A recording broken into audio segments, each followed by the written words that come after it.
What is my favorite game of all time? I know there is a handful of games that I would consider my absolute favorite games of all time. And one that comes to mind that I specifically want to talk about is Mass Effect 2. That game is incredibly special to me, and it's easily in one of my top 5 games. And I'm pretty sure I beat that game over like a dozen times. I find like it's the only game I find myself coming back to and beating at least maybe once a year, just because I like the game that much. What makes Mass Effect 2 special to me is I love everything. It's one of those rare games that I love everything about it. I love the characters, I love the music, I love the acting is great. And even the lore, there's so much like lore there that they can play off of. It's just really well done to me.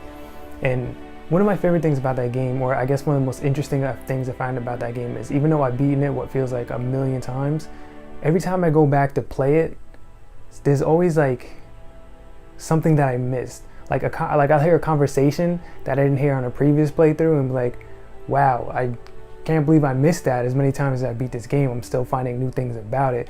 And I think that's a sign of like a really good game with good replayability when there's things like that. Some of my favorite things about Mass Effect 2 is the character development. I think BioWare did a really good job with the main plot of the game, well, part of the game, if you've never played it, you should. But part of the game is you have to go around as Commander Shepard and build your team. You get a roster of a bunch of different characters, and it's up to you to whether or not you're gonna go recruit those characters, whether you're gonna do their loyalty missions so they're more loyal to you, so you can unlock different bonuses, and whether to survive the end of the game. It all adds up. And one of my favorite things about that is like it's each character you meet and each person that's on that roster is completely different from the last, and they all interact differently with one another in certain scenarios. And I really love that about it, because it just adds this whole different dynamic to, oh man, do I really want to go pick up this character? Do I really care that much about this character? Am I going to do their loyalty mission? Do I really care if they survive or not? Do I care about this extra power? It has like it's just more to do, and it's a pleasure to do. Like I like that stuff. That stuff is really cool to me, especially for a game that you're going to play over and over. Obviously, by the time you beat it, you do want to get everybody's loyalty up so they do survive the mission, just, because it's a good feeling, like, wow, I picked the right people. Which brings me to another point. This is kind of a spoilers for the end of the game if you've never played it. But, warning, I don't know hopefully if you've never played it, you'll go and play it after seeing this video. But if you want to avoid spoilers, just skip ahead. But one of the missions at the end, a suicide mission. Basically, you go on board a ship. You go on board a Reaper ship pretty much, and depending on the choices you make and the roles you give your squad mates that you picked up, they'll either survive or they might not.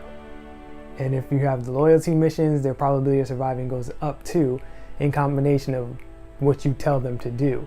And that's like to me one of the best parts of the game. There's not a lot of games that do that, where you actually, the people that they give you to fight on your team or your squad mates in a lot of shooters or RPGs, they're there. It's cool to build a relationship, but it never feels like, oh man, if I'm not a good leader, or if I'm not doing my job, then this person can die. This person can die at the end of the game because of a choice that I made. And I really like that. I think that's a cool part of the game, and I wish more games would actually incorporate that as far as RPGs goes and stuff like that. Something else I really, really love about Mass Effect 2, or just even Mass Effect in general, is they do a good job of world building. Like when you go to different planets and you meet these different races of aliens, it really feels like there's life there. It feels like they have these bars, like the afterlife and all that stuff. They have these bars where the people are hanging out. As you walk by, they'll have dialogue with each other, so it's like these persons having a conversation that I just overheard that I'm eavesdropping on.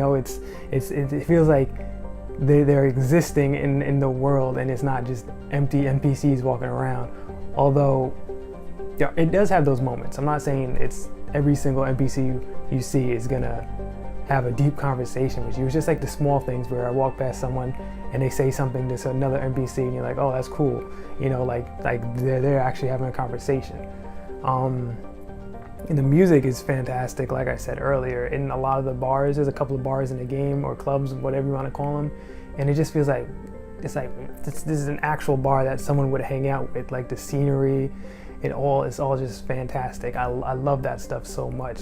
And it's not just like bars and stuff. When you go to different planets, like the Citadel feels like it's alive, like people actually live there, and it really adds to, wow, I actually have to do my best to save these people from the Reapers. Like, it feels like there's something at stake there. It's not just, we have to save the universe.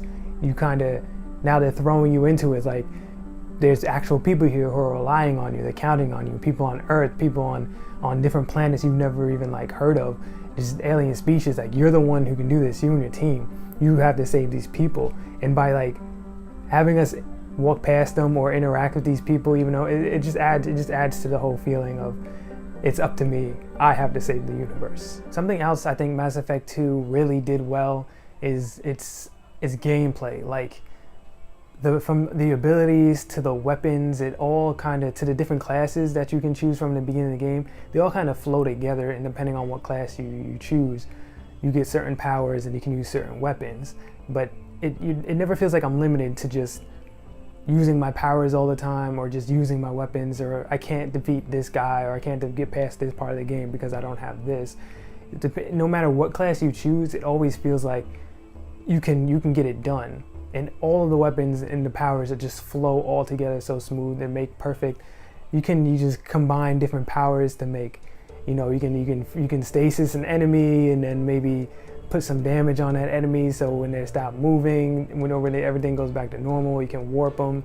It's just a whole bunch of different things, and you can tell, like, the developers of the game, they really want to go in detail and make it where it's fun to use these abilities, and where, again, this adds to the replayability of the game. When you go back and play it, you can maybe try a different class, maybe get different powers that you didn't have on your original playthrough or your other playthroughs, and now you get your biotic charge. You just get to, which is just dash into somebody and explode the area around you, and carry a shotgun and start pumping lead into everybody. Like, that's one of my favorite things to do. It's incredibly fun. But at the same time, you have things, if you're more of a simple guy and you just want to use guns, you want to use the weapons, you can choose the soldier class and you get access to all the weapons in the game. But at the same time, you can get a couple different powers too. So you're not just using your weapons all the time. You can be like, hey, I want to use, I don't know, like a biotic grenade or something like that. And you can use that in conjunction with the weapon. So you're not always just limited to, like I said, to what class you choose. You still get to play around with other stuff, but it all adds to different combinations of powers you can use. And I love it so much. Every time I play through the game, I think I played every single class at this point, and Adept is my favorite class. I'm sorry. Vanguard is pretty good too. So it's all about preference and your play style, but that's the thing. There's a class for everybody's play style, and that's really important to me when it comes to RPGs and things like of that nature. Mass Effect is a game I constantly tell people to try if they've never tried it. It's a great experience, and if you're into RPGs or if you're just into shooters, either or, I would say pick it up. The games are probably dirt cheap now. Go ahead and give it a run, because they're definitely worth the time and money. And that's pretty much it. This has been why I love Mass Effect 2. I hope you enjoyed the video. Hope you got something out of it. I hope you'll try the game if you've never tried it before. And that's pretty much it for this video. Thank you for watching. Leave a comment below if you ever played the game, or if you feel the same way I do about this series. I would love to read. I would love to read your responses. And I'll see you guys in the next video. Take it easy. Wheel of Life. Popular Solarian concept, similar to human Hinduism in focus on reincarnation. Appealing to see life as endless. Fix mistakes in next life. Learn, adapt, improve. Refuse to believe life ends here. Too wasteful. Have more to offer. Mistakes to fix cannot end here. Could do so much more.